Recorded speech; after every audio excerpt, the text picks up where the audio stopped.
Commenting on the Global Security Initiative concept paper issued by China on Tuesday, a Pakistani expert says the GSI demonstrates China's resolve to promote peace and prosperity through cooperation and dialogue.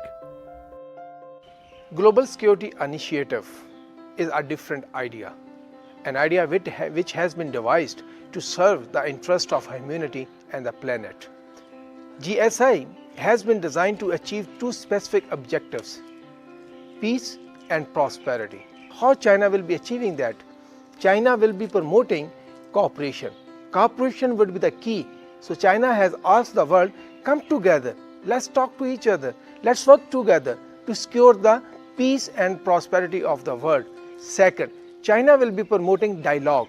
That is a different approach again.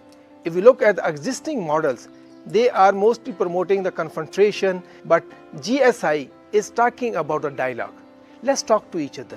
Let's talk not only dialogue, but also bring the development together.